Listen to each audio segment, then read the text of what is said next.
Ladies and gentlemen, please feel free to continue eating.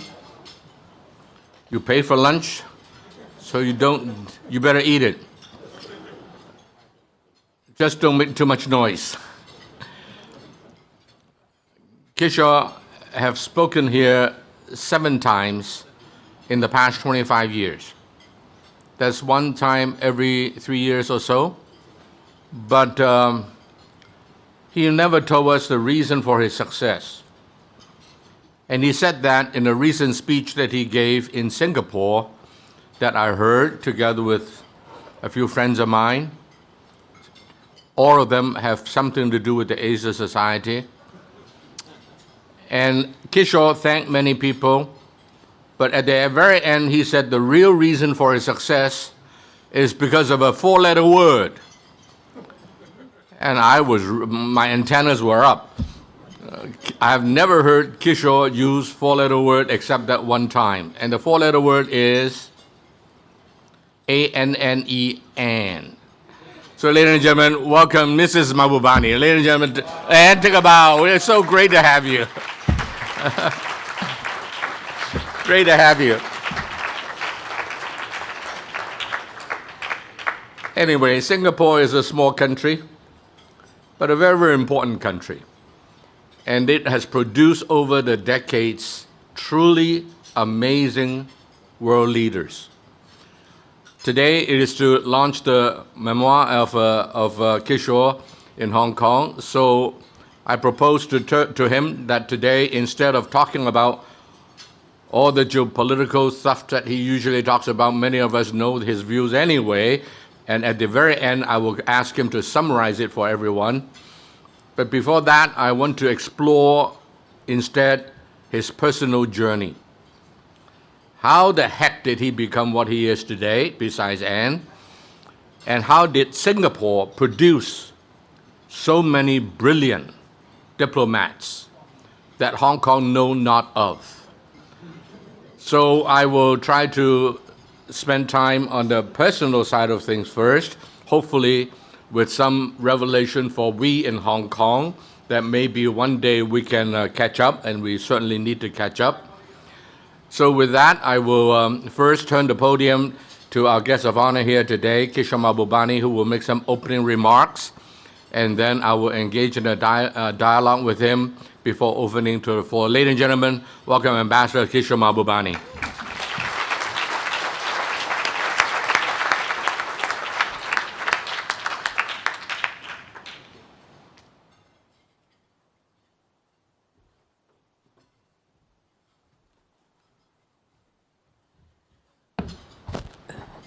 Thank you, Ronnie. That's a really, really warm and generous introduction, but I have a complaint about Ronnie. My punchline was going to be the 4-letter word. But obviously Ronnie and I are on the same mind. But anyway, it's such a pleasure and delight. As Ronnie said, I've been here so many times. I feel like this is my second home, being here at the Asia Society in Hong Kong. And I'm very happy to launch these memoirs here, Living the Asian Century. So what I propose to do in the brief time I have here, in about 5 or 10 minutes, is to try and explain why I wrote these memoirs at this phase in my life, especially after I turned 75 last year. And when I reflected on my life, I realized that I had been in some ways quite privileged. Because if things had gone the normal way, I shouldn't be standing here talking to you. When I was born and brought up, a different destiny awaited me. And when I was born in Singapore in 1948, in a very poor third world developing British colony called Singapore. And my family also happened to be quite poor. So we went through a lot of hardship. In fact, at the age of 6 months, the doctor told my mother, "You've lost your son. He's gone." I had a severe case of diarrhea, and the doctor said I wouldn't survive, but I survived. I made it to the age of 6, and when I went to school at the age of 6, when I arrived, they weighed all the boys coming in, And sure enough, when they weighed me, they said, okay, you're technically undernourished. So I was put on a special feeding program when I was 6 years old in school. They had one pail of milk, one ladle, and the 12 undernourished boys shared the same ladle from one pail of milk, and of course, increasing our immunity in the process. But I can assure you that times have changed. I've gone from being undernourished to, as you can see, overnourished. But we had suffered other deprivations. We didn't have a flush toilet in the home. And, my parents also came from a poor background. My dad had a very rough life. And indeed, when he was sent to work as a peon in Singapore in 1933 for 5 cents a day without any parental supervision, he developed bad habits and began drinking, smoking, gambling. And that was a life that my father led. So it led to a lot of dramatic incidents in my youth. Amazingly enough, I actually can't recall some of them. But I have a good friend, Jeffrey Sung, who could actually amazingly recall things that I had forgotten. So what I want to do, if you don't mind, very briefly, is to read from a passage of a recollection by my good friend Jeffrey Sung, whom I've known since the age of 6. And he lived about 100 yards down the road. And he described how one afternoon he and his family were sitting on the veranda. Suddenly they heard the noises, people running towards an incident. And so he joined the crowd and began running to the incident. And this is how he described what happens. He says, as I approached the junction, a crowd was building up in front of the corner Kopitiam. Kopitiam is a coffee shop. There was a large crowd which spilled the street, blocking off motor traffic. I pushed my way through the crowd, asking the onlookers in Malay and Hokkien dialect, "What's happening?" "It's a fight," someone replied. As I nudged my way, this is Jeffrey Sung saying this, as I nudged my way, body against body, to the front row, a police car arrived. A policeman was already walking past the tables on the shop floor towards a large counter where the shirtless, Hailam Chinese owner of the coffee shop was standing. People's attention was directed to a particular spot next to the large counter.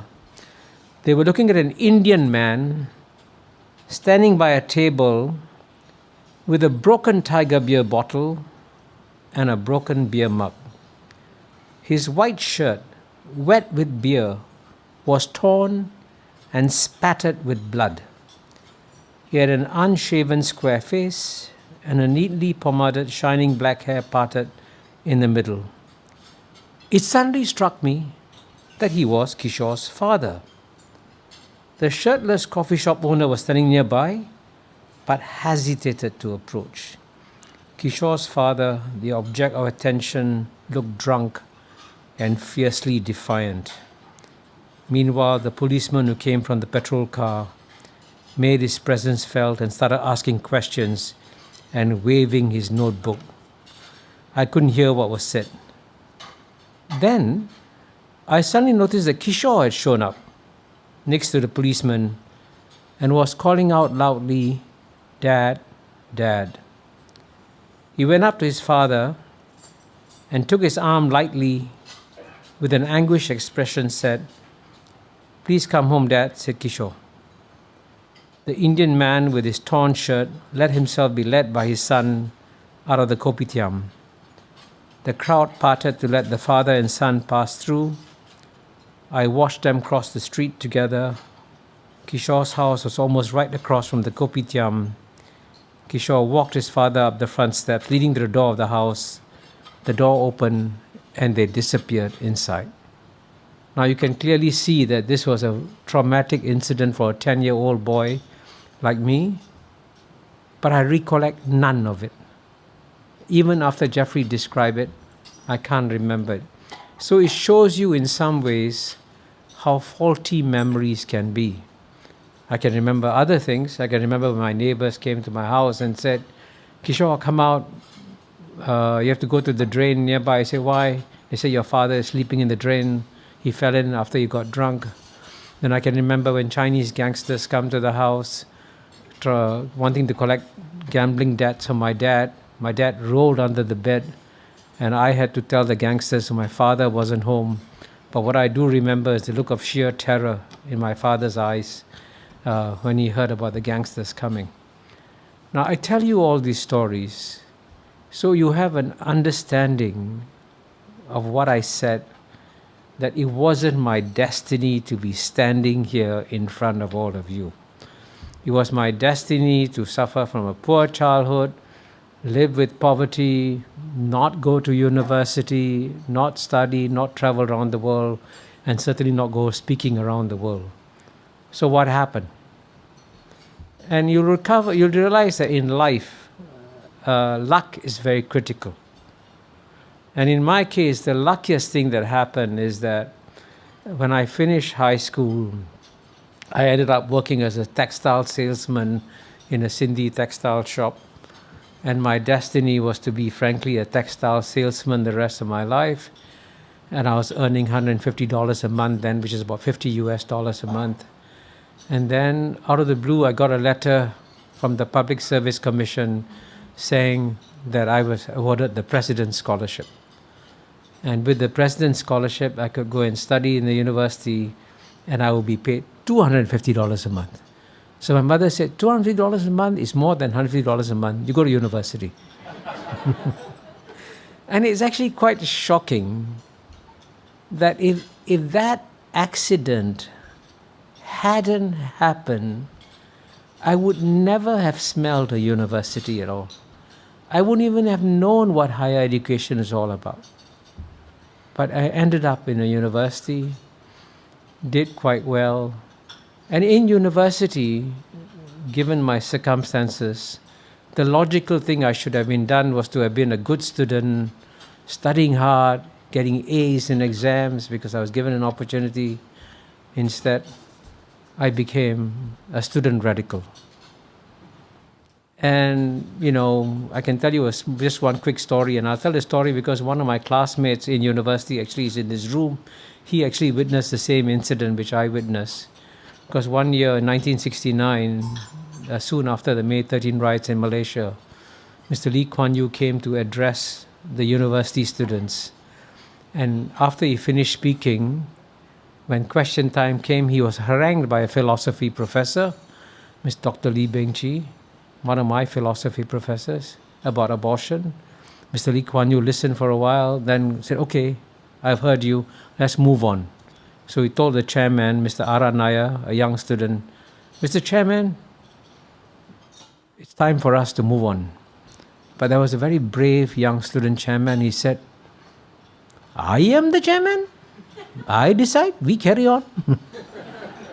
And at that point in time, Mr. Lee Kuan Yew stood up, pushed the student chairman off the podium, and said, I'm taking over. Mr. Lee Kuan Yew. Then, of course, after that, I was the editor of the student newspaper.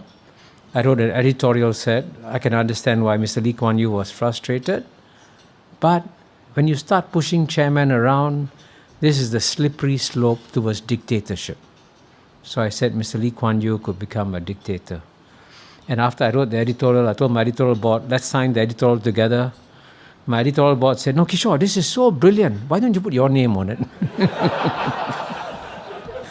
So foolishly, I put my name on it. But this turned out to be an amazing accident because that's how the founding fathers of Singapore, Lee Kuan Yew, Goh Keng Swee, and Rajaratnam, first heard of me. And I can tell you, if you read this book, you find that I learned so much for them. I wonder if I hadn't written that article, if I hadn't put my name to it, would I have been where I am today? So I hope what this book does, it tells you the remarkable transformation of my life from where I started and to where I have come. And I hope you will enjoy reading the story. Thank you very much. I look forward to being interrogated by Ronnie.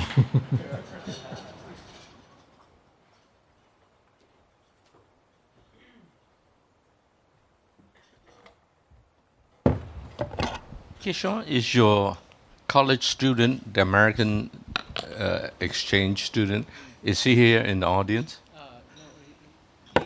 This American one-year visiting student actually flew from Colorado to Singapore for the book launch in Singapore on August 15th. I want you to know that he flew from Colorado to Seattle, Seattle to Singapore, economy class, sitting in the center seat. Tell us about that story. Yeah. How that changed your life as well. Yeah, and this is another amazing, I hope you realize as a result of the stories how lucky I am. When my friend Dean Swift came to Singapore, we became good friends. And I kept telling him, I envied him. He could travel. I said, I wish I could travel. Of course, we had no money, so I couldn't travel. That was 1969? 69. And 69. He was an exchange student. He was an exchange student. So at the end of the year, before he was about to leave, he came up to me and he said, Kishore, it's time for you to travel. He gave me an envelope. I opened the envelope. There was $2,000 in US dollars in cash. Wow. In 1969, as a gift to me. And after that, I went up to visit. I took a hitchhike up Malaysia, took a train from Penang to Bangkok. From Bangkok, I flew to Calcutta. From Calcutta, I took a bus to the border of India and Nepal. And then in Nepal, I sat on top of a potato sacks truck and made my way all the way to Kathmandu. And I could travel because of the gift. Wow. Yeah. Wonderful. Anyway, over the last 25 years maybe, Kishore, you and I first met because we showed up in the same events, and you spoke on behalf of Southeast Asia, and I spoke on behalf of myself, but on the subject of Hong Kong and China usually. And both of us believe that Asia has a bright future, and so we fought off a lot of the doubters, how that Asians cannot think, or something like that. And so we were comrades at arms, in a sense, except that when it comes to ASEAN, then he and I disagree. He thinks that ASEAN is the best thing since motherhood and apple pie, and I am still a doubtful person as far as really how bright the future of ASEAN is. But doesn't matter, it does not take away from the fact that Kishore is one of the most bright, articulate person on geopolitics that I know anywhere in the world. I'm amazed how that in Singapore, I'm sorry, Kishore, I got bad news for you. You're not the only brilliant guy. How shocking. How shocking. I can name many others. Tommy Koh used to participate in Asia Society events a lot in this part of the world, including coming to Hong Kong regularly in the 90s and even into the early 2000s. Chen Hengqi, who succeeded you at the United Nations as a representative of Singapore. Hengqi succeeded me when I left the chairmanship of the global chairmanship of Asia Society. I was very honored that Hengqi would agree to take my place. And then you have other people like George Yeo, who is equally brilliant.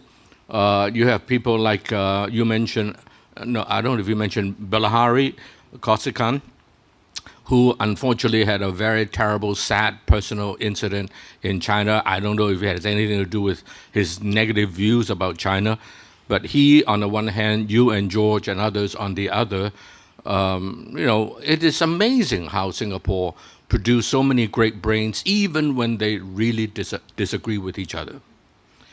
In Hong Kong, on the other hand, produce no such people.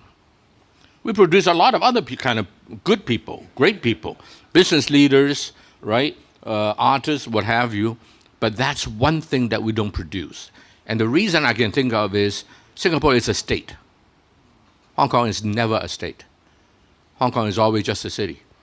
And Singapore has Lee Kuan Yew as the leader, and then you have Goh Keng Swee and Rajaratnam that you mentioned also. Those are truly brilliant people in the last century.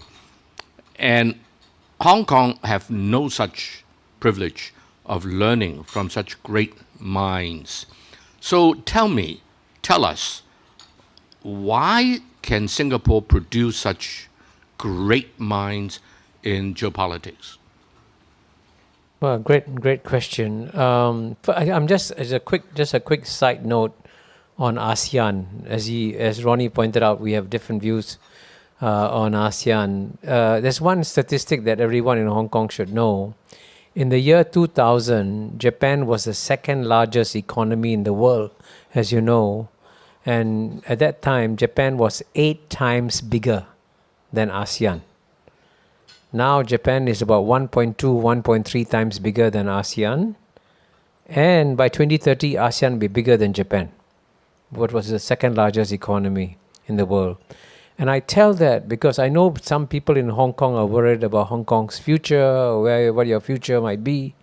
One growth area that is very close to Hong Kong, that Hong Kong can tap on, that would welcome Hong Kong, is ASEAN. So that's why I would say people in Hong Kong should pay attention to ASEAN. Now, on why Singapore has produced, you're right, very, very talented diplomats in many areas. I think the key difference is that Singapore had to undertake a very tough political struggle to get to where it is today. So if you read Mr. Lee Kuan Yew's, as you know, Mr. Lee Kuan Yew's memoirs are fascinating. I think Mr. Lee Kuan Yew acknowledges that the struggles that he went through forged how the man he became. So as you know, he lived through the Japanese occupation of Singapore, which was brutal, really, and he'll tell you some amazing stories in his memoirs. And then he had to live through a British colony, not too bad, but still Singapore struggled against British colonial rule. And then we joined Malaysia in 1963 and ended up having a very acrimonious divorce with Malaysia. Within 2 years. Yeah, which was also another struggle. And when Singapore became independent in 1965, the British media unanimously said Singapore is going to fail because this is a city without a hinterland. And as you know, the leaders of Singapore cried when Singapore became independent. They didn't celebrate, they didn't say hey pip hooray because they thought Singapore would collapse and fail. Including Lee Kuan Yew. Including Lee Kuan Yew. So you could see, therefore, that it was an immense struggle that the three founding leaders of Singapore went through: Lee Kuan Yew, Goh Keng Swee, Rajaratnam. And as a result of that struggle, they developed a certain toughness of spirit, which is quite amazing. I mean, I got to know these men. I think one of my key goals with this book, my memoirs, Living the Asian Century, is to tell you stories about these three men. And they were, I think, I've met many great world leaders. I mean, I've shaken hands with Ronald Reagan, George H.W. Bush. I mean, like you have Henry Kissinger, Zbigniew Brzezinski. But the three leaders of Singapore are on par, if not better, than most world leaders that I have met, which is remarkable. True. Now, it is because of these remarkable leaders, then if you work with them, in some way or another, you're pulled up by them. Because you learn so much from them. And they elevate. So all the geopolitical analysis that I do, and all the 10 books I've written, I could not have written them if I hadn't sat at the feet of these three geopolitical masters, who in their turn had to go through lots of geopolitical struggles to achieve the kind of understanding that they did. So it was a sort of a cascading series of events, and that sort of led to where we are today. Well, we all know Lee Kuan Yew, but we don't know him intimately. I have had the privilege of meeting him quite a number of times, even in small occasions. But you are very close to him. And I was told by Hang Chi, who is, by the way, ladies and gentlemen, the global chair of Asia Society right now, the co-chair, Ambassador Chan Hang Chi. She told me that Lee Kuan Yew used to bring three people together. From descending in terms of age, the oldest is Tommy Cole, who was the chairman of the Law of the Sea Convention for the United Nations. He became Singapore's ambassador to the United Nations at the tender age of 30. You told me that. And then CHANG, an academician turned politician and diplomat. And yourself, Lee Kuan Yew would spend time with the three of you. What did he do with you guys? Was he there to listen to you guys? Was he there to lecture you guys? What do you learn from this man? Well, I can tell you that we did learn a lot. And by the way, Tomiko, Chan Heng-chi, and myself, another thing that's common among the three of us is that we were, at our young ages, we were also dissenters. All three of us had been critical of the Singapore government when we were in university. So how were you suppressed? How was I? How were the three of you suppressed? Or did you get enlightened by Lee Kuan Yew? Well, we definitely got a lot of scolding. In fact, if you read my book, you'll find that every senior Singaporean has been scolded by Lee Kuan Yew. And whenever senior Singaporeans met, it's a badge of honor. You know what? How Lee Kuan Yew scolded me or not? That's why I'm no good, because he never scolded me. And so but the remarkable thing about Singapore is that even though the three of us were well-known dissenters, the government realized that we could be useful. And so they invited us to work with the government. So Tomiko went from being a lecturer in the law faculty to becoming ambassador to UN at the age of 30. Chan Heng-chi went from being a lecturer in political science to succeeding me as ambassador to the UN. And then I ended up working for the government because of my bond from the Singapore President's Scholarship. But you became the Singaporean ambassador to the United Nations at the tender age of 34.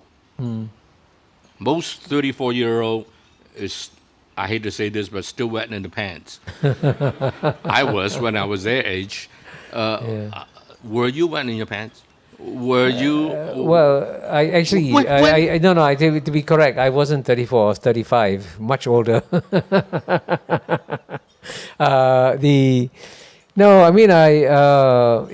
was to me, again, a tremendous opportunity being, when you're thrust into a very big job. And for me, the hard part was that I was succeeding Tomiko as Singapore's ambassador to the UN, who had already been ambassador to the UN for 13 years altogether. So Tomiko was a legend in the United Nations, and I was asked to succeed a legend. And the one lesson I learned is that when you're asked to succeed someone who's very, very successful, whatever you do, don't try to step into his shoes. Don't try to. I didn't want to copy Tomiko. I said Tomiko had a certain style of speaking. I would choose my own style. I wouldn't try to do what Tomiko does in the way that he spoke. And so I had to evolve my own character, my own personality, and my own way of doing things. But of course, nonetheless, it helped a lot that I was succeeding Tommy, because Tommy was so well known. Once I introduced myself and said, I'm the successor of Tomiko, everyone would open their doors to me.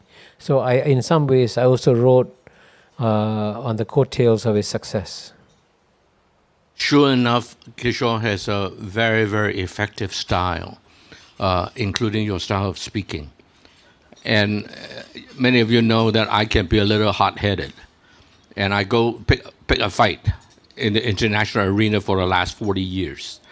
And oftentimes, Kishore will be the gentleman sitting next to me, and I would be going with whoever, and Kishore would just sit there and smile, and after I finish, he would just speak one simple word in my support in a most gentle way, and the other guy wasn't defeated by me, defeated by Kishore. And his style, I call it killing me softly. I don't know, Anne, if that's what happened to you too, but it's none of my business. I better not delve into that. But your style is certainly very good. Just a little story. One day I got a phone call when I was the vice chair of Asia Society. The chair at that time was Richard Holbrooke. He called me up.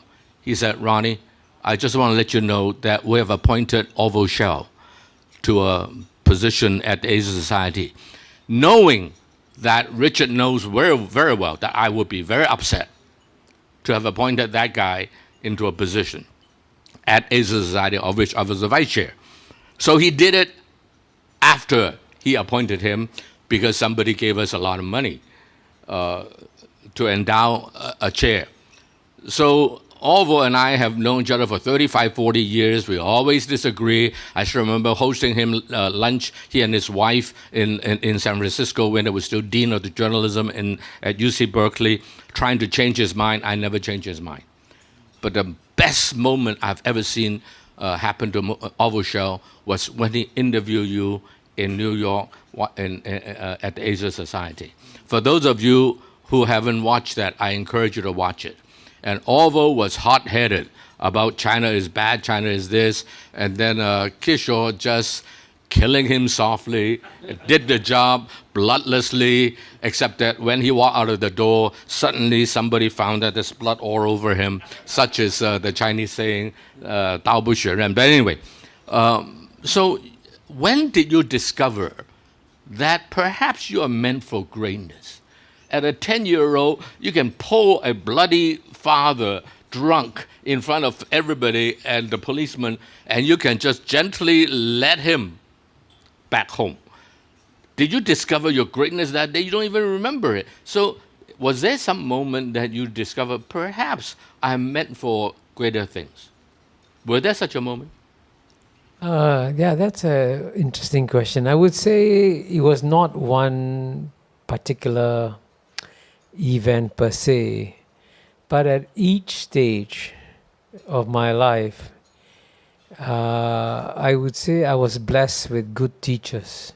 So I describe in my book, for example, and I didn't go to actually I applied to join the best school in Singapore, Raffles Institution, and I was rejected not once but twice. Why? Your grades were not good enough? No, I wasn't bright enough, so they rejected me. Wow. But anyway, I ended up going to schools where I had very good, in St. Andrew School, I described my teachers, I had very good teachers, very inspiring teachers. And then I went to university, and again, in the philosophy department, I had remarkable teachers. In fact, one of them, Colin Davis, later came on to lecture at the University of Hong Kong. And I'll never forget the lectures that Colin Davis gave, because he would get so engrossed in his lectures. He would be thinking so hard. And in those days, you could smoke in the classroom, you know. So there he was, thinking very hard, smoking. And then suddenly, before you realize it, his hair is on fire from the cigarette. And he's still thinking, he's not even aware that his hair is on fire. So the students would rush up and, beat out the fire in his hair. But it happened not once, but twice or thrice. So that was a lesson to me of how engrossed you can become in philosophy and in arguments. And you'll see in my memoirs, my love of philosophy really made a big difference. It sort of opened it was like, as they say, education is not about filling a bucket, but about lighting a fire. In my case, my studies in the philosophy classroom basically set off firecrackers in my brain. And those firecrackers in my brain, I think, helped me then subsequently, whenever I got involved in arguments, as you mentioned, then it was my training in philosophy that taught me to analyze exactly what somebody is saying. He says X, he means Y, and this is a consequence is Z. Do you really want to, is that the path you want to go on to? But it's the philosophical training that enables you to dissect arguments in a way that is quite remarkable. You'll give credit to three teachers of yours, one of which, of course, is Lee Kuan Yew. The other two, Kok Keng Swee and S. Rajaratnam. What are they like? What impressed you about them? What did they teach you? Well, I would say they're very, very different individuals. I mean, Lee Kuan Yew is a very forceful politician, a forceful person. So if Mr. Lee Kuan Yew was standing up there speaking to all of you, you would all be sitting at the edge of your seat listening to him, because he's an amazing speaker. Now, if Dr. Goh Keng Swee then came up to the podium after Lee Kuan Yew and started speaking, you would all fall asleep. Literally. I'm not exaggerating, because what he does is that he has a text, he looks at his text, and then he reads. And he's an economist. He never ever looks at the audience. So he's just constantly just reading what he writes is absolutely brilliant. But if you can't connect with the audience, you can't do that. Now, Rajaratnam, by contrast, was also a very colorful person. Was an economist. He was an economist, right. An absolutely brilliant economist. With a doctorate degree. As you know, one of Singapore's major success is that it's an economic miracle. And the man who is truly responsible for the economic miracle is Dr. Goh Keng Swee. And he is incredibly hard-headed also, as hard-headed, as tough-minded as Mr. Lee Kuan Yew. And it is very unusual in most governments to have three very strong, powerful individuals who can get along with each other and work with each other. Because normally when you have strong individuals, you also have political competition among these individuals. And then they start fighting each other. But the remarkable thing about Singapore's founding generation is that they were able to work together as a team and complement each other very, very well. What was Rajaratnam like? Mr. Rajaratnam was, if Mr. Lee Kuan Yew came into this room and he stood up there and you faced him and if you confronted him, you would get very frightened of Lee Kuan Yew. I mean, he is a force of nature. But if you met Mr. Rajaratnam, you will never get scared of him. He's the nicest guy in the world, very friendly, constantly smiling, not in the least bit intimidating. Yet, if it comes to a political fight, Rajaratnam was a fierce fighter. I'll never forget once when I was in Cuba, Havana, attending a non-aligned conference in 1979. At that time, Singapore was fighting the Soviet Union, And as you know, Castro was allied with the Soviet Union. So we had a fight with Castro over the Vietnamese invasion of Cambodia. And because many of the delegates there were pro-Soviet, Castro invited us to attend a small meeting where he invited very powerful third world leaders like Saddam Hussein, Hafiz Assad, Yasser Arafat, all of them, and to intimidate Mr. Rajaratnam. And I felt intimidated when I was in the room because all these powerful leaders were there. Mr. Rajaratnam was just a foreign minister. These were all heads of government. He wasn't in the least bit intimidated by any of them, and he fought like a lion. And Mr. Rajaratnam, if you had a struggle, if you wanted a lion to fight with you, Mr. Rajaratnam was a lion. What made the three of them work together? How come they didn't fight? Well, they fight, but it did not prevent them from working together for the good of the country. I think it was a common experience of suffering together.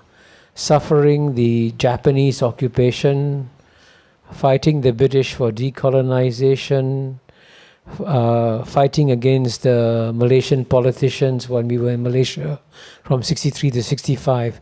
And remember, there were times when the three of them could have lost their lives. In the Japanese occupation, they could have easily lost their lives. And I think at some point in time, when the tensions between Malaysia and Singapore became quite serious, there was a possibility that they could have been taken to jail and imprisoned.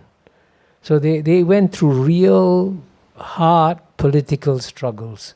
And when you fight battles together, you develop a camaraderie and trust, which is amazing. And so these three men trusted each other. No, they had different views, I must say, and they would argue with each other. And they would be very blunt and direct towards each other in the arguments. And I actually was present sometimes when they argued with each other. Now I know what's wrong with Hong Kong. We didn't have to fight. In 1997, everything was prepared by Beijing for us, and the British were left with little choice. And so Hong Kong became part of China again, like since time immemorial. And it's too easy. And so we didn't have any struggle, any fight. I'm not proposing that we Hong Kongers should go through a tough time. I'm very thankful that Hong Kong was able to return to China in a very, very peaceful way. But that comes with its baggage, as we all know. From your perspective, Kishore, looking from the outside, and as a friend of Hong Kong, I know you. We have known each other for a long time. As a friend of Hong Kong, what can you advise us? Do we need to develop politically savvy individuals? We just don't. Civil servants are not meant to be politicians. They did not have the training. In fact, they were prevented from touching politics under the British. And after 1997, they are thrown into the lion's cage and they have to become politicians. And it's very, very tough. Both the ones like CHANG who were brought in from the outside or the civil servants. Do we have a chance of producing great brains like Singapore does in geopolitics? Well, I think you're right when you say that Hong Kong didn't have to go through any struggles. You made a peaceful transition from the end of British colonial rule to becoming a part of China. But I can tell you one thing, in case you're all bored, the next 10 years will be very exciting for Hong Kong. Because you have become a key political football in one of the greatest contests of all time, in the contest between the United States and China. So Hong Kong will be kicked around, as a football in this game. So I would say that if ever there was a time for Hong Kong to develop geopolitical reflexes, it is now. You must actually understand the forces that are operating against Hong Kong. And there are various things you can do, by the way. Such as? Number one, I'm not sure whether you have put together, it doesn't have to be a public declaration, at least have somewhere in the Hong Kong government a small private think tank that tries to monitor the great big geopolitical game that is being played between the US and China and how it's going to affect Hong Kong. So you must at least have a team studying all the moves and the consequences. The last CE of Hong Kong dismantled that. He ended the CPU, which is a Central Policy Unit. So we're going the wrong direction. What's number two? Now, number two, I would say, you're right, you're part of China. But remember, it is not one country, one system. It's one country, two systems. And what you need to emphasize is not just how you are part of China, which you are, but also how different you are from China, right? You have the British legal system, and you're clearly not a Chinese city in the way that a city in China is. And what you can do to help deflect the geopolitical pressure coming towards you is to emphasize that you are different and that you are, in a sense, you're part of China, but also have a different system. And as a result of that, at a time when American politicians are trying to isolate and bring down Hong Kong, you can become a magnet for global talent. And the global talent will come here because they're, on the one hand, interested in China, which is frankly still the world's fastest growing economy overall in many ways, and at the same time want to live in a place that is close to China and yet also different. So at a time when many of the major Western countries are shutting their doors to global talent, United States is, Donald Trump wants to close the border, even Canada, the world's most open country, Justin Trudeau just announced he's going to raise immigration barriers. So that there's a tremendous amount of human talent in the world. So just as I was a young boy in a coffee shop with no hope of going to university, but I ended up going to university and then succeeding. There are lots of young people like me in the world who are looking for opportunities. And Hong Kong can attract that global talent. And if you can do so, if you become a magnet for global talent, then frankly, that will create a self-reinforcing virtuous circle that will strengthen Hong Kong. You use a phrase that in passing, that I don't know if, ladies and gentlemen, you guys pick it up. I did. And the reason I pick it up is because it's exactly the same thing I've been saying for the last couple of years, and I find no resonance among my friends in Hong Kong. You said that U.S. is trying to bring down Hong Kong. We are collateral damage. We're not the main target. But in order to hit Beijing, you hit Beijing's son, so to speak.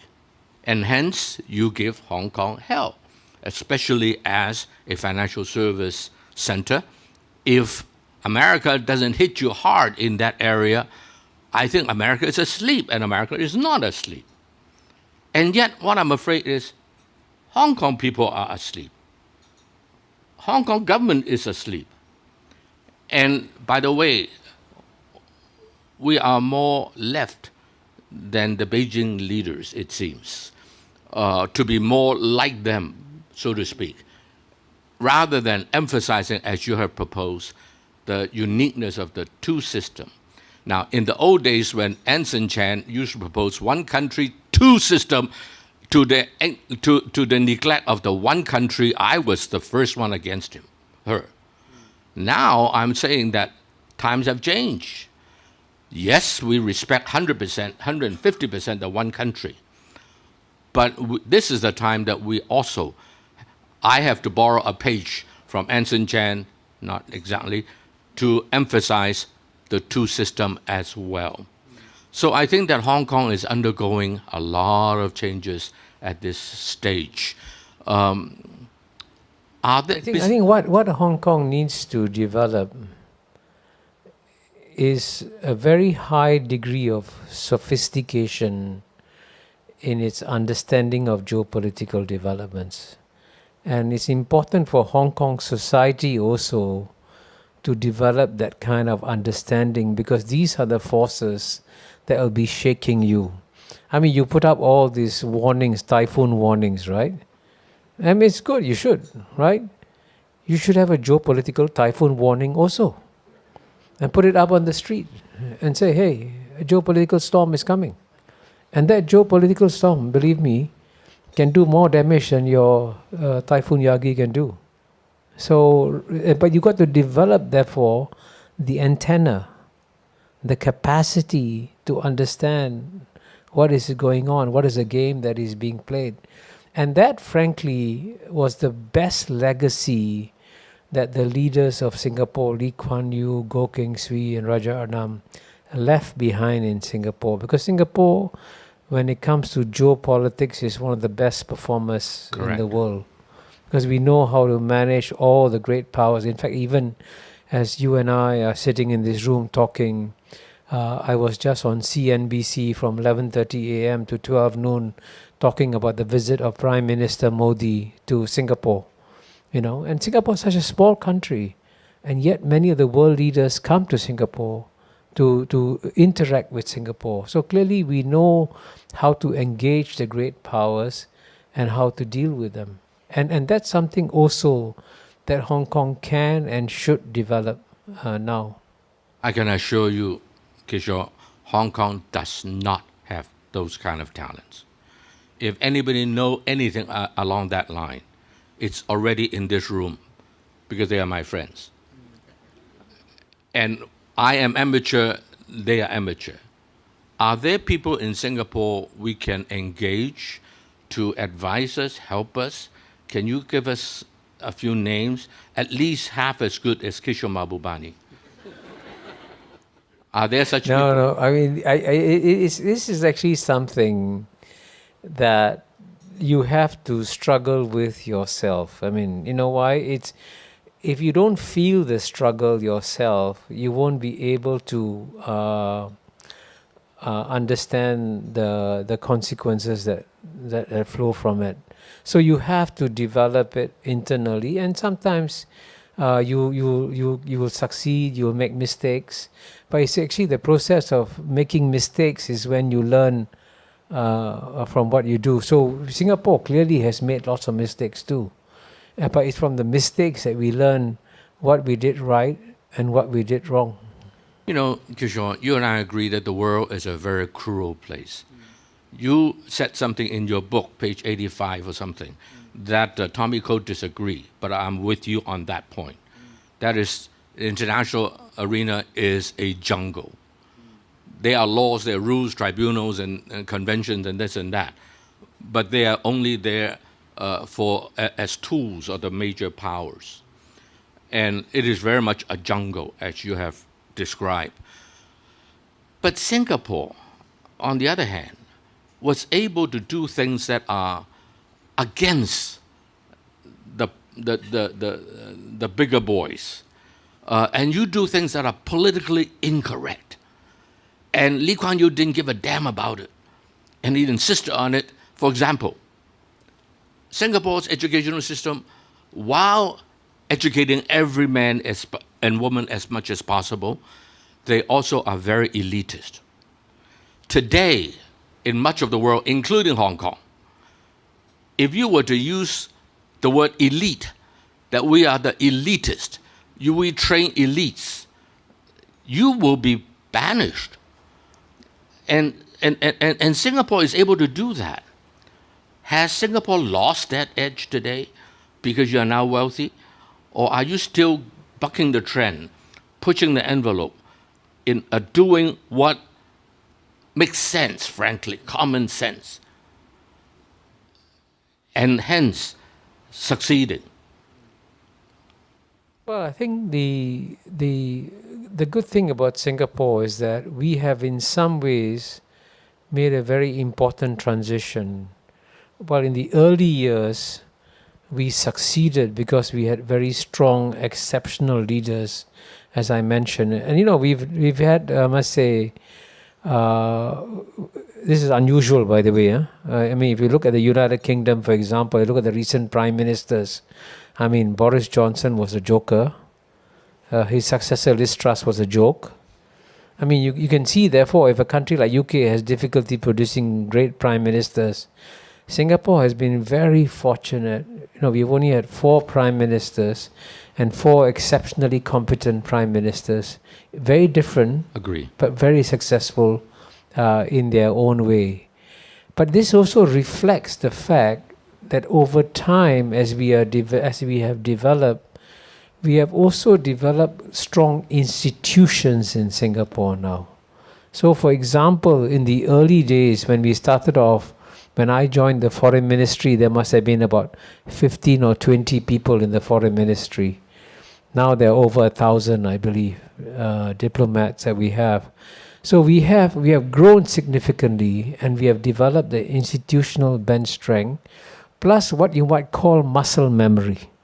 So we remember episodes and how we handle crisis. I mean, in my book, I describe what happened when Mr. Lee Kuan Yew very bravely decided to expel an American diplomat in the 1980s. Now that's amazing. In those days, the United States was clearly by far the most important country in the world. Singapore was a little tiny dot, little tiny red dot, and we decided to expel an American diplomat. And that obviously is a very risky thing to do. But if you read my book, you'll see how Mr. Lee Kuan Yew was very careful in the way that he managed the whole thing. And he could, as Giorgio once said, Mr. Lee Kuan Yew is a man who can unleash a political storm and pull back a political storm. Wow. Now that takes incredible skill, by the way. Incredible. Lee Kuan Yew had that, right? But now we have developed the institutional bench strength that replaces some of these things. Before opening to the floor, can you give us a summary of how you see the world today in no more than 5 minutes? You said that Hong Kong will have a hard time in the coming 10 years. I agree. And you said somewhere else that China will have a lot of challenges in the next 10 to 20 years because of the United States, hitting on China. Yeah. But can you tell us what you think, how it may end? Number one. Number two, what about some of the other major players in the world, like Russia, like Indonesia, like India, Japan? Can you say a few words? Well, actually, to give you a decent answer, I must follow Fidel Castro and give you a 3-hour speech now. No, but I think if you give me 5 minutes, the thing that the key point I want to emphasize to everybody is, I'm very glad that I'm alive today, because I think you're going to see incredible changes over the next 10 years. The world is changing fundamentally on many fronts, okay? Right? I've spoken about the end of the era of Western domination of world history. That's happening as we speak. The return of Asia, that's happening as we speak. And all this is creating a whole new world order.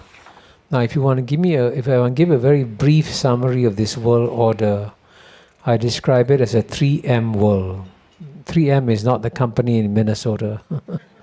But 3M stands for one, multi-civilizational. Multi-civilization. So because they're with the end of Western domination of world history, there are many successful civilizations in the world, including the Sinic and Indic civilizations, China and India rising clearly. And then number two, it's multipolar. So you used to have very clear centers of power, one or two centers of power. Now, you're moving in a world where there are many independent poles, and even some of the middle powers can assert themselves and behave completely independently of the great powers. So the capacity of the great powers to control the game in the way that they could in the past is diminishing. Can you give examples? Well, I give you an example. In theory, Turkey is a NATO ally and should be listening to United States and should be, compliant with United States. But Erdogan is completely independent.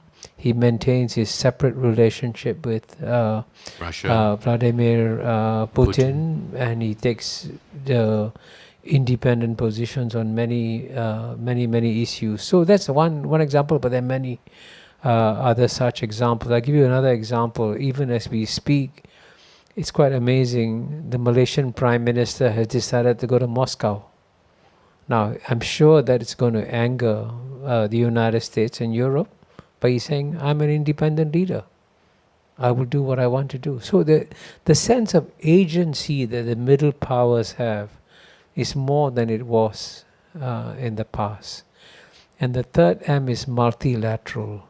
And so you will see that as we live in a small global village, where we live, everything is interdependent and we have to work together. In a small global village, you need global village councils. And therefore multilateral institutions, whether it's the United Nations, G20, or even regional multilateral institutions like ASEAN, multilateralism is going to become stronger and stronger in the world.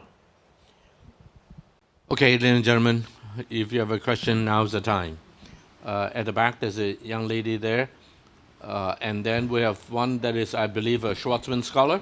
Yes. Wonderful. We have 3 tables of them. Welcome. Okay, the ladies first. Oh, okay. Thank you, Professor and Kiso, Ambassador. I'm glad to meet you again because last Wednesday you have a talk at the Hong Kong U. You talk about the irrationality of the West in tackling the climate change issues. Actually, I have a question about conflict mediation because I'm a mediator and also a fellow to the Chartered Institute of Arbitrators. My question is, in mediation, we used to assist parties to identify common grounds or common interests. So, but there are also, although there are certain areas of common concerns, about between the global south, between the global north and the global majority, such as climate change, combating terrorism, and AI development. There appears no common grounds. So, as a peace advocate, can you give us some suggestions about how you can identify common grounds for peacekeeping, peacemaking, and peace building?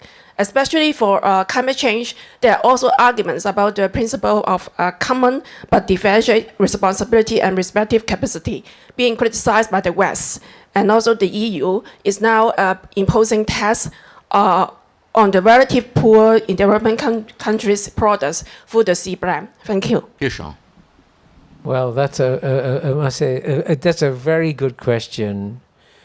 And if indeed we as a human species were becoming more intelligent and more sophisticated, one thing we should stop doing is stop fighting wars and go towards peace building, because peace building saves lives in wars, right? But amazingly, even though in theory we have become more sophisticated, we cannot stop two ongoing wars that are going on, the Ukraine war and the Gaza war. And that's an illustration of why, even with all the best peace-building efforts, you cannot stop those sorts of wars. But is there a way of making the world overall a more peaceful place? I think the answer is given by you when you say that we should look at what our common interests are.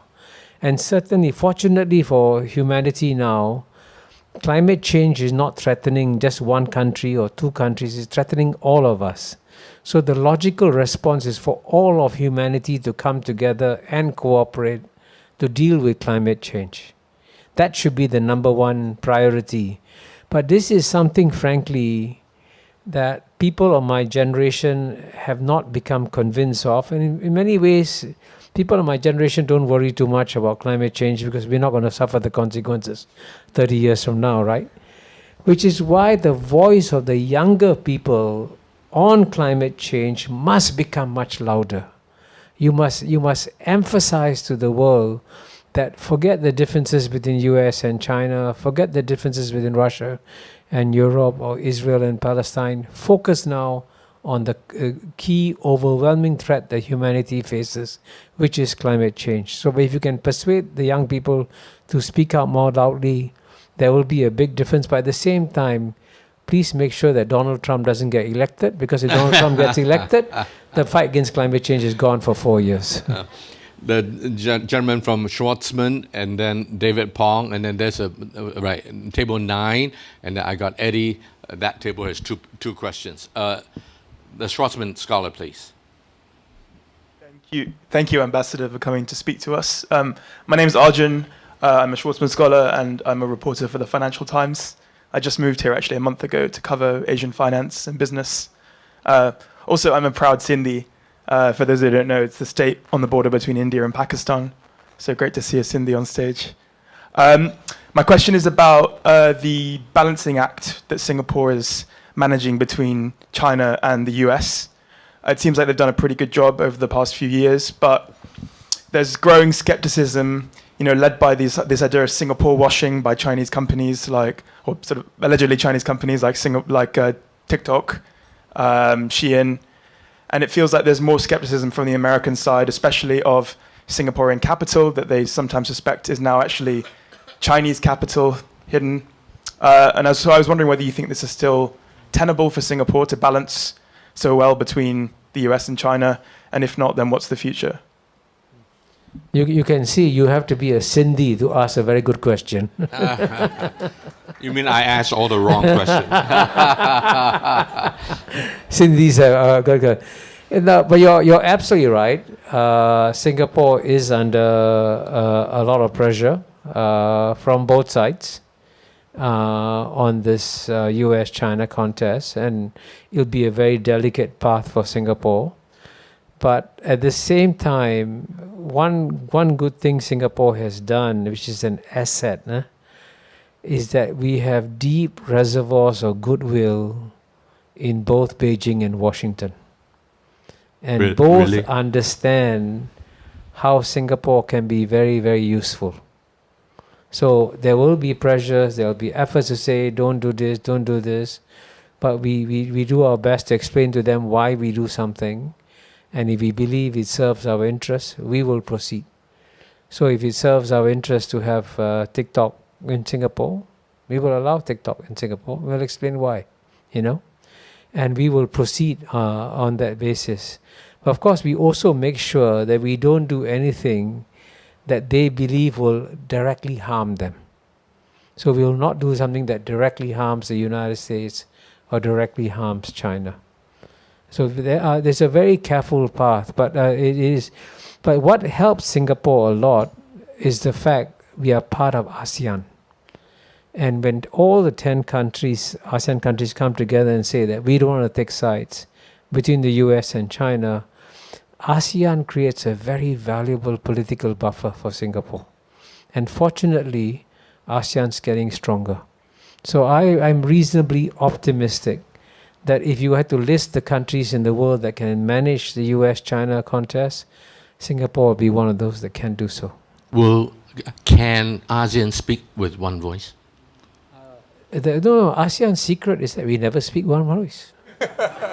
So how can you be a force? But you see, that's exactly the mystery of ASEAN. You see, nothing is black and white.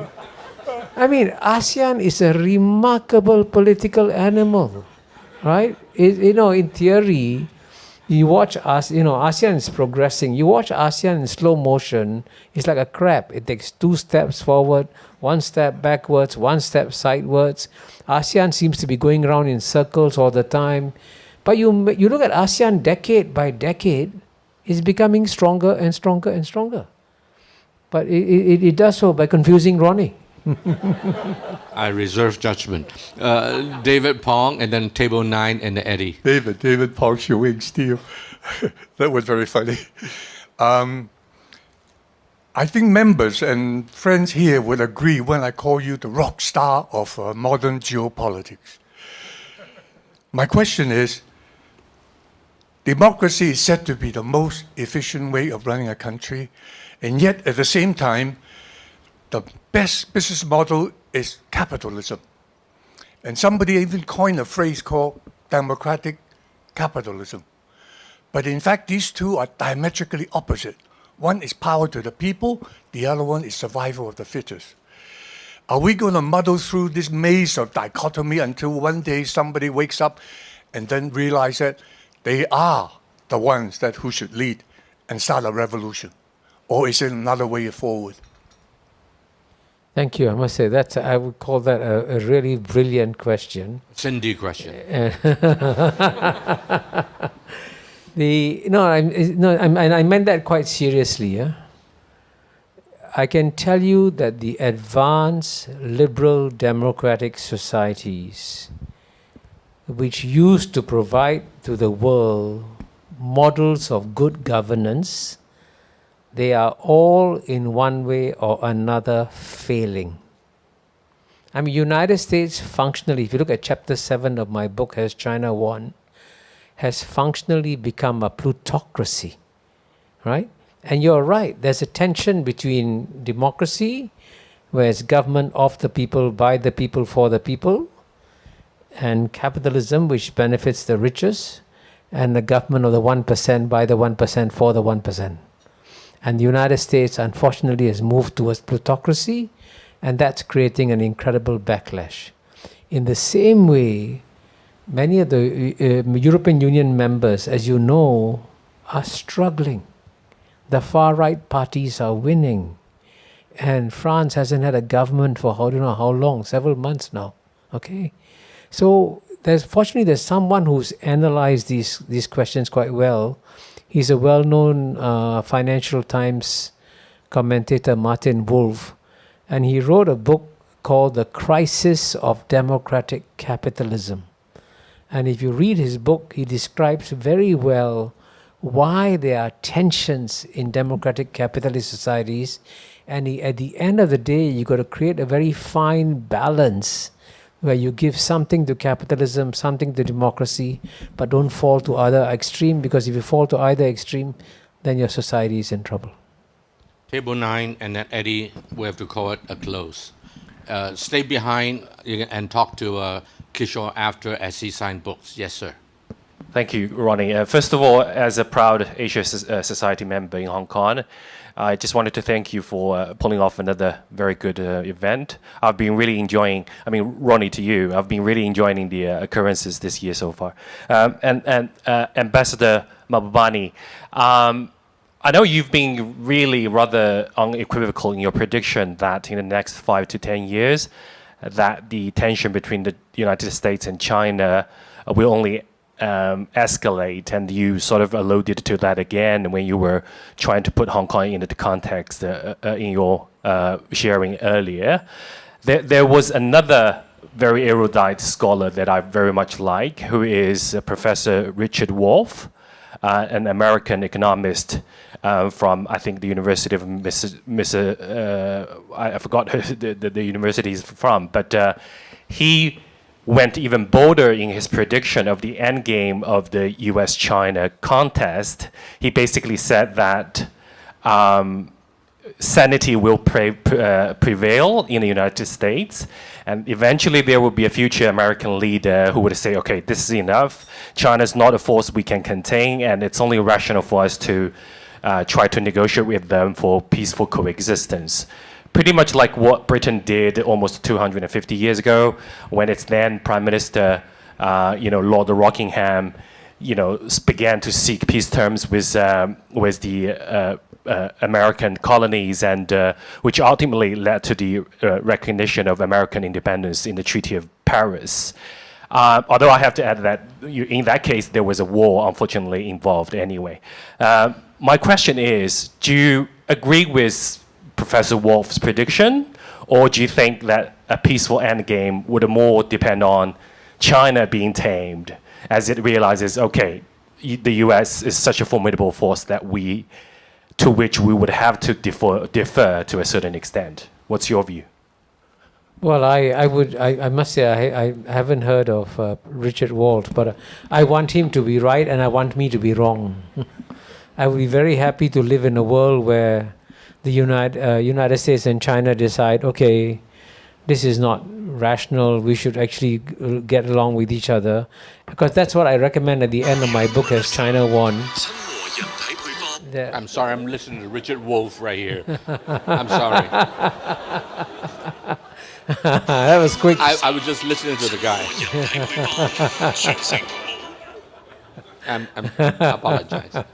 I'll try to listen to him also after this. But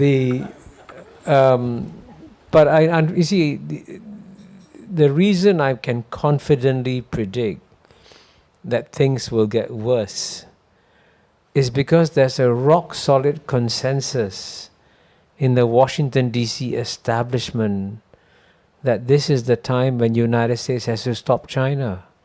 And the evidence is there, right? There are tariffs imposed on China, there are sanctions imposed on China, there are speeches against China, there is Kamala Harris saying that we will be number one, we will not let China overtake. So the conviction that the United States should stay ahead of China is very, very powerful. So it will not change overnight. But if indeed he's right and the US and China stop competing and start getting along, I'll be the happiest man in the world, because that's my dream. He's from the University of Massachusetts. Eddie, Tam, you have the last question. Yeah, thank you, sir. Brilliant lecture. I also went to your lecture at the CCCW. I'm a fund manager and I'm an amateur commentator on world affairs in Hong Kong. It's a follow-up question almost to this gentleman's question. I remember at the CCW you mentioned that U.S. is not going to change. So it's up to China. I think this is a response to Professor Li Chen's question. Like, you said it's up to China to decide how to respond to the U.S. challenge. And you said if China were very confident that they will overtake the U.S. in 10 years' time, 20 years' time in terms of GDP, I think you mentioned, then you would counsel patience. They should be very patient with, I guess, Taiwan, with Philippines, with the provocation by the U.S., etc. Well, my question is, what if China were not so confident? Then would you counsel them being impatient and take preemptive actions against Taiwan, Philippines, India, and seek more provocation, provoke even the U.S.? And also, one point on GDP, I think you obviously know that in terms of PPP GDP, China overtook the U.S. like almost a dozen years ago. It's only in nominal GDP terms that China is behind. But also, I make the observation that, in fact, the gap has widened back out. I think the peak was 80% of U.S. nominal GDP about 2 years ago. It's now back down to 65%. And mainly that's because of not only slowing growth in China, but because of deflation, which is a forbidden word in China, and also, depreciation of the renminbi. So in my mind, actually, I don't know how patient China has been, because I think U.S. Tariffs and trade sanctions, technological sanctions have done a lot of damage. But I think, in my humble opinion, I think China has also damaged itself through its own policies. Beating up big tech. Somehow they think only hardware is tech, software is not tech, and then the property mess and so on. Which they didn't burst the property bubble. They just killed the private developers. Good things. Ronnie is surviving very well, But so, in my opinion, I don't think China has been that patient. But in particular, if they were not that confident that they will overtake the U.S., would you counsel them impatience then? I never counsel impatience. Because it's not just between U.S. and China. I keep emphasizing that the world is changing. That you're seeing not just the relative decline of the United States, relatively speaking. United States will still remain a formidable power, by the way. Never underestimate the United States. Agree. But the United States' capacity to get the world to agree to it in the way that it could in the past is diminishing. And the emergence of what I call the multi-civilizational, multipolar, multilateral world is good for China. And so if the forces of world history are moving in your direction, then you can be patient, right? This is not going to be an American century again. This will be the Asian century. So if indeed the tide was going against China, yes, maybe you might counsel something else. But the global tide is going in favor of China and all the other countries, many of them in the global south. So there's no reason for China to get impatient at this stage. Of course, its domestic development is critical. And the most important thing for China is to ensure that it keeps growing its economy at least 5% a year. Because that is China's long-term answer to America's challenge. And if they can keep on doing that through whatever means, pragmatically make adjustments, change policies, go back to Deng Xiaoping's maxim, doesn't matter whether a cat is black, a cat is white, if it catches mice, it is a good cat. That kind of pragmatism that China has shown, if that kind of pragmatism can be reinforced, then China will be okay. But on the side of the United States, I would also encourage the United States to engage in some fresh thinking. And my successor as Dean of the Lee Kuan Yew School of Public Policy, Professor Danny Kwa, has just published an article in Foreign Policy, which is a letter to the next president of the United States. And the message to the next president is, please don't worry. Even if you're not number one, it's not the end of the world. Just relax and accept it.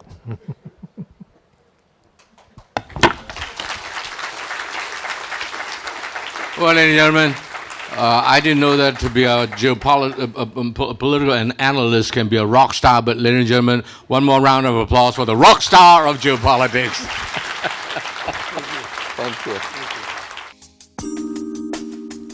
姐妹们总烦恼脸上细纹、干燥与暗沉，现在起跟我一起放心交给 KS Royal Face 皇家颜值逆时奇迹系列。